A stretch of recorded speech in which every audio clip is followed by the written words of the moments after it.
6월 4일 여기 파크골프장에 아주 날씨도 좋고 사람들이 아침 일찍 많이 나왔네요. 카터 대통령이 참 재임을 못했죠. 임기 중에 제일 무능한 대통령으로 이렇게 남았지만 퇴임 후에는 뭐 집짓기, 봉사활동 등등 참 이렇게 외교 활동을 하면서 북한도 갔다 오고 참 퇴임 후에는 제일 훌륭한 대통령, 지금 98세인데 피부암을 통해서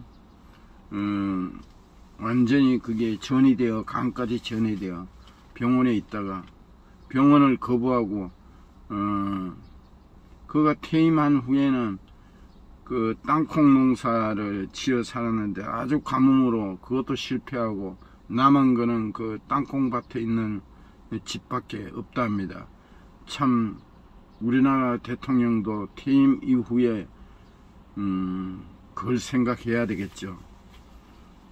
퇴임 후에 1000억을 들여서 국가 예산 1000억을 들여 아방궁을 짓는 퇴임 후가 중요합니다. 메르겔은 16년 동안 그 독일의 수상을 하다가 퇴임 후에 80% 지지를 받았다는 거죠. 뭐 있을 때 여러가지 모습으로 뭐 인기 프로가 올라가고 이거 중요하지 않습니다. 퇴임 후에가 중요합니다. 그래서 카터 대통령은 주사기를 빼버리고 집만 남은 그 땅콩밭 거기서 이제 여생을 산다 합니다. 그러나 하나님께 기도할 때 살려달라는 기도가 아니라 죽음에 대한 올바른 태도를 가르쳐 달라고 하나님께 기도했다 하더라고요. 하기야 뭐 100세 가까이 살았으니까 살 만큼 살았는데 마지막에 진짜 심한 암이 걸렸다는 거는 참 그런 우리의 삶을 살면 안 되겠죠. 영국 BBC 방송이 지난 26일 현지 시간 한국 은둔형 외톨이 6개월 이상 사회 접촉이 없는 이들을 조명했다. 은둔한 한국 젊은이들은 자신이 사회 또는 가족의 성공 기준에 부합하지 못한다고 보고 사회의 높은 기대치에 압박감을 느껴 고립의 길을 택한다고 분석했다. 정부가 지난 3월 발표한 청년 실태조사에서 은둔 청년의 비율은 2.4%인 24만 4천명 규모로 추산됐다. 경북 경주시 인구와 비슷하다. BBC 보도 직후인 지난달 28일 부산의 은둔형 외톨이인 20대 정유정이 생전 처음 본 또래 여성을 이유 없이 잔인하게 살해하고 유기했다. 정유정은 고교 졸업 이후 5년간 별다른 직업 없이 집에서 은신했다. 휴대전화에 친구 연락처도 없는 등 사회적 유대관계가 철저히 단절됐다. 전문가들은 정유정이 자신의 핸디캡, 무직을 극복하기 위해 온라인에서 인기 있는 가해 교사인 피해자의 정체성을 훔치려 한 것으로 보고 있다. BBC의 분석과 비슷하다. 은둔형 외톨이의 원조는 일본어 히키코모리였다. 틀어박혀 인간이란 뜻으로 경기 불황이 짙어진 1990년대부터 본격 부각됐다. 일본 내각부에 따르면 지난해 히키코모리는 약 146만 명이다. 90년대 청년 히키코모리 상당수가 중년에 대해서도 상태가 나아지지 않아 40대 이상의 2%가량이 히키코모리라고 한다. 지난해 7월 일본의 아베 신조 전 총리를 살해한 40대 남성, 2019년 어린이들에게 흉기를 휘둘러 20여 명의 사상자를 낸 50대 남성도 히키코모리로 분류된다. 히키코모리 출신의 소설가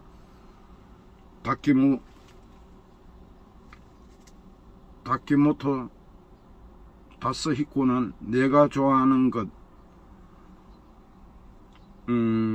글쓰기를 찾게 되자 방에서 나올 수 있었다고 말했다. 한국 영화 김씨 포르기에선 여주인공이 밤섬에 포로된 남성과 소통을 통해 3년 만에 방에서 뛰쳐나왔다.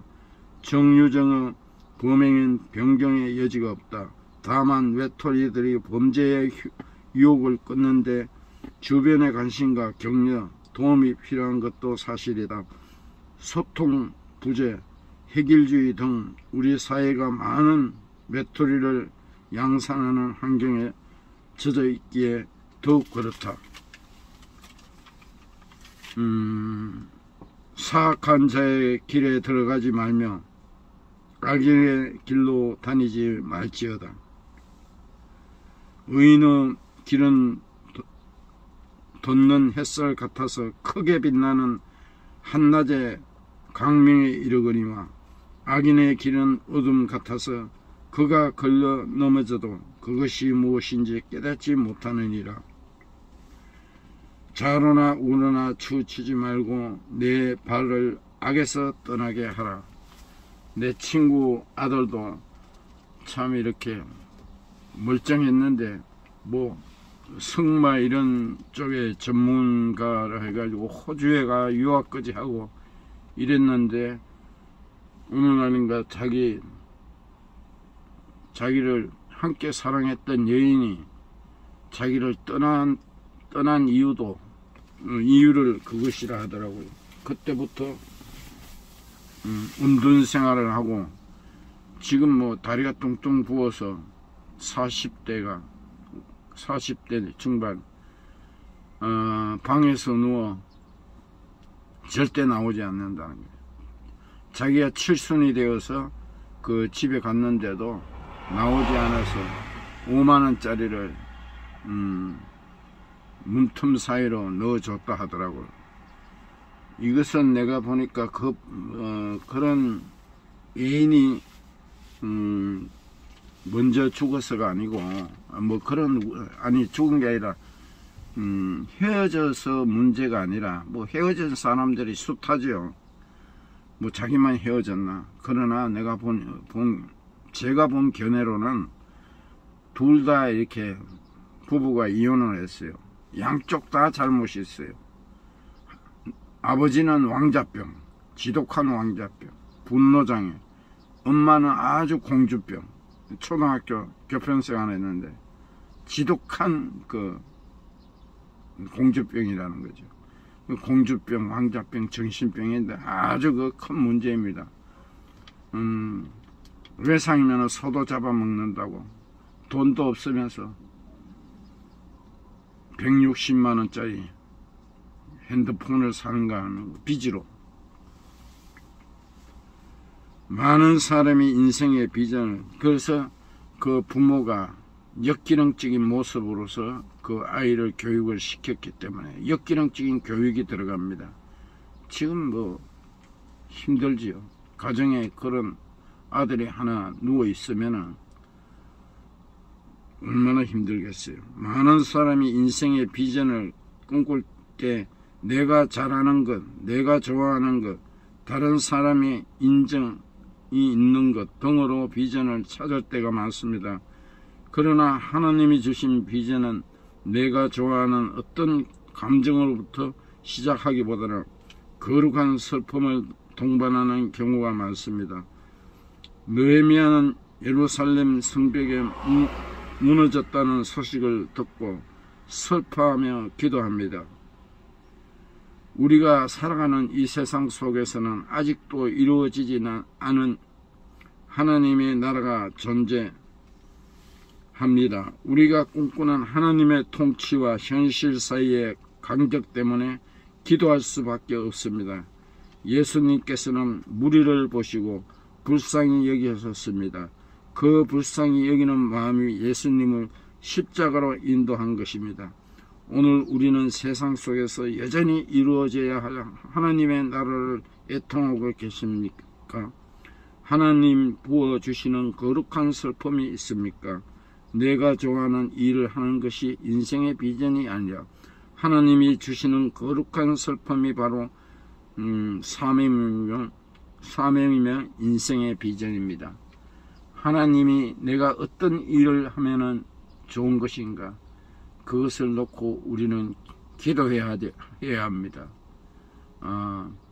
저렇게 앞에 파크골프장에 이 새벽에 나와서 함께 운동하고 즐기는, 살아있는 동안에 우리가 하늘나라 이사가기 전까지 저렇게 살다가 가면 좋지 않겠어요? 오늘도 즐기시고 부지런하게 움직이세요. 게으른 것이 죄입니다. 예, 오늘 주일 잘 보내시고 예배 잘 들으시고 사랑합니다.